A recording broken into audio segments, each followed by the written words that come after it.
So you may be wondering why I'm walking to my camera from the front door. Well, because I want to show you what we're working on. So this is a problem right here. This mailbox is old, it's antiquated. I don't like it anymore, but that's not the biggest problem. The biggest problem is my neighbor was backing down the street and he hit it and he knocked off a bunch of stuff on it. So this whole back edge right here is falling apart. What you doing, Baba? No. No what? No mail. Okay, come here. What are we gonna do? We making Mom a new mailbox?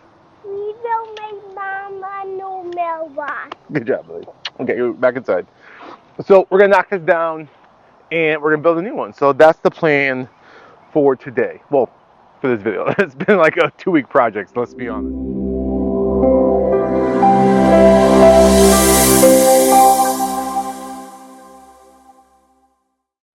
We are going to be working on a mailbox post. All right, so this is it. So here's my mailbox.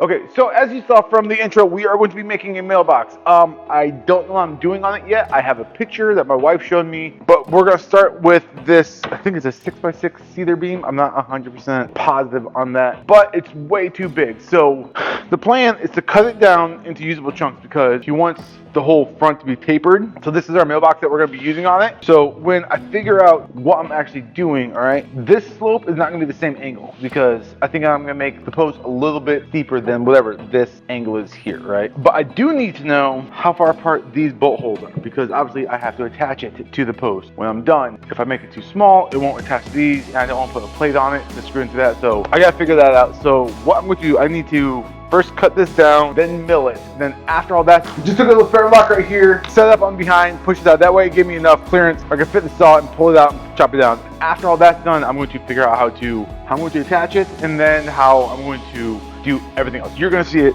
Ooh, fella's falling. Put that down. Oh, I have mail for my son. Look at that. I mean, I have to remove all the staples. I mean, there's a lot of junk and metal and crap in here I gotta get rid of. But yeah, so now that these are roughly cut down to manageable sizes, obviously they're not the full pieces, I can actually start prying off all this tape and getting off the staples because when I send these to my big machines, this will really mess them up. So I don't want these. And you've seen milling 1,000 times. I'm not gonna show all of it because, well, if you ever watch any woodworker video on YouTube, you've seen how they mill wood. Pretty much always the same way.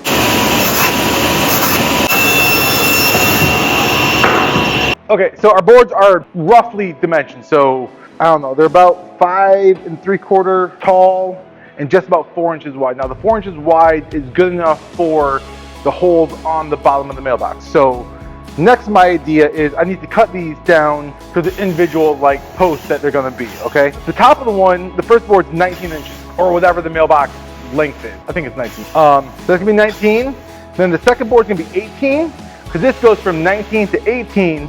Second board goes from 18 to 17, third board 17 to 16, then 16 to 15. When I cut those to those dimensions, backs will all be flush and the fronts will all have a gradual slope in the same line. So that's why it's inch difference and that slope will continue all the way to the bottom. Now, I actually don't know how tall a mailbox has to be per code or regulation, so I'm gonna have to figure that out when it comes to spacing these boards out because that's how I'm going to measure out for my bolt. So that's the plan. Is now I'm gonna start cutting these down to their actual sizes. Let's get to it. All I was really doing there is just cutting off this back end. Again, I'm just trying to leave 1/8 to 1/16 on the actual piece of wood. I'm not trying to get it gnat's ass perfectly. That's what the flush trim router bit's for. I just don't want you to cut more into the wood, taking this extra lip off. So there's that.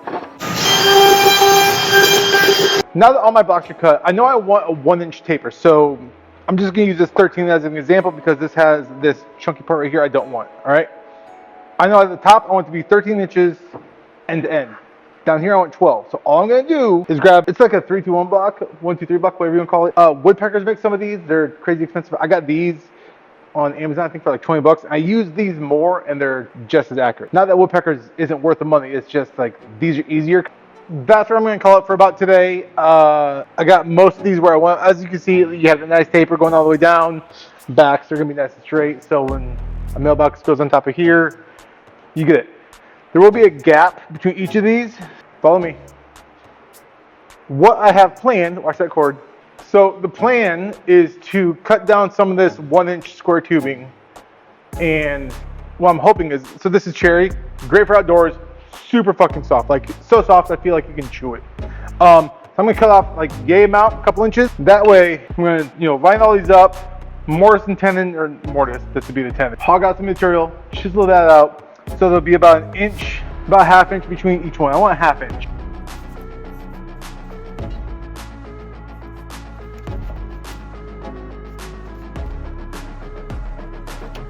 So I decided to make a template. I'm like, you know what? Templates, they're a great thing to do. So I went to my laser engraver and I lasered out this. Now, do I know speeds and settings and powers? No, because I ended up burning a lot of the wood and charring it. This is MDF, so it's not the best. I would not recommend doing this because it sucks. I thought it'd be great for a template, and it may be if you glue it together, but lasering it out, not so much. I went to plywood, so this is much better. Same laser. Now I actually have squares, everything's level, everything else.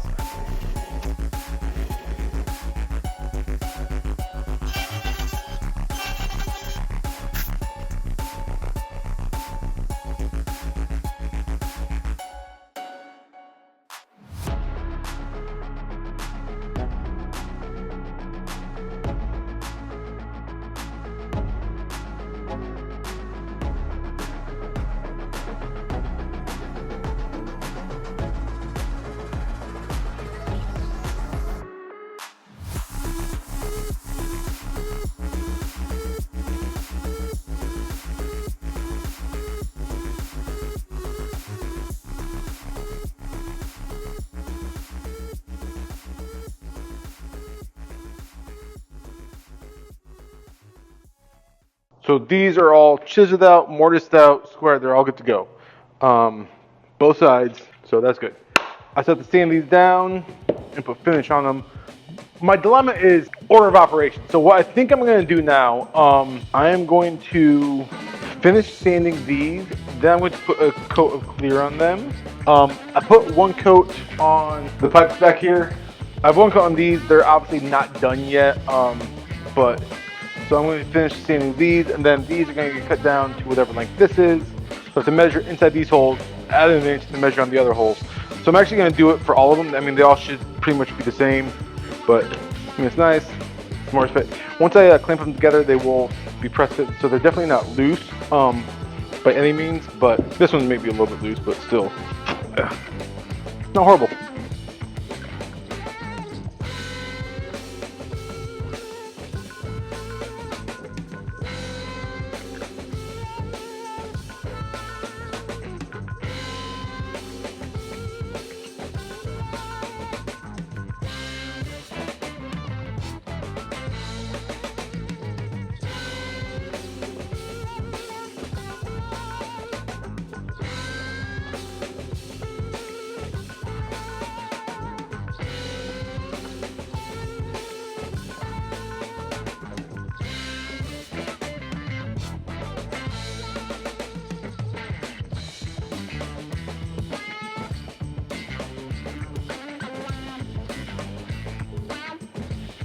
These looking pretty good.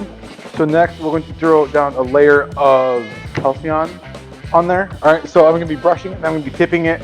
So that's the plan with that.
So you saw me cut them down to, they're roughly about 4 inches for all of them. It's about 1.5 inches into each one for the mortise, and then I want an inch spacing between them.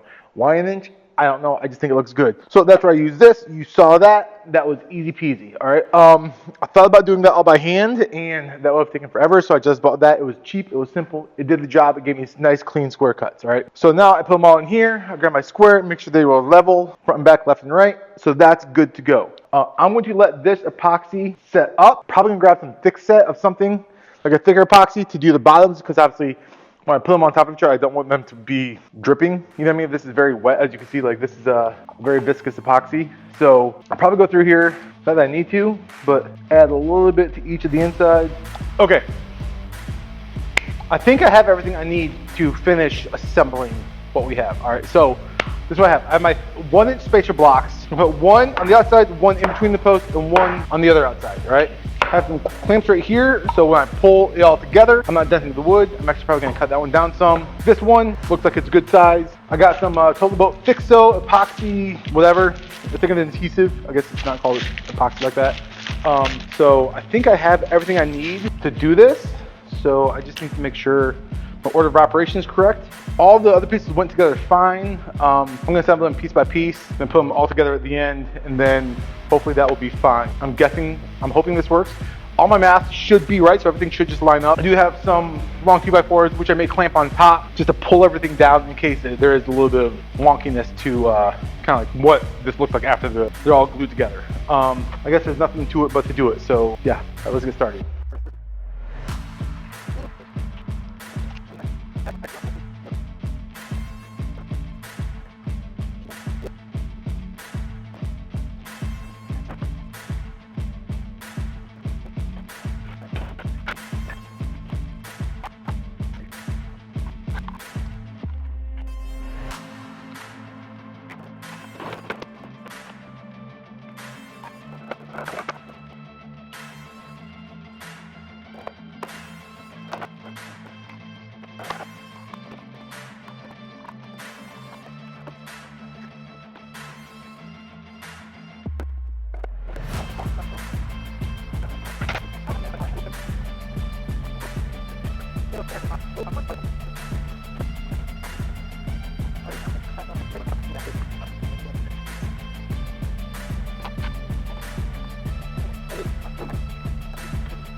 Take us out clamps, and then we will see what we are working with. Hopefully everything's pretty straight and flat and level.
We're gonna stop this right here. So we are done with the mailbox. Super happy with how everything turned out. I'm probably gonna throw another coat of finish on it, just some Halcyon. You've seen it once, I'm not gonna show you again. Yeah, everything else is good to go. So just about just over 16 hours to do this project. Again, it was back and forth. I got kids. I can't work on it every day, all the time type of thing. So, yeah, I think that's it. Numbers turned out great. My wife picked these out. Setting them in, super easy. Just drill and hammer. They recommended silicone. I did CA glue. I think it'll be fine. I don't think it's going to make that much of a difference. But, yeah, that's going to call it for this one. Next, so I'm going to post this video that you're watching right now. Next, we're going to tear down the old mailbox, install this inside, but there'll be a separate video. Then I'll figure out what to do with all the bricks from the old mailbox. But yeah, awesome. Thanks for stopping by, and if you have any questions about how I did this, let me know. I see it.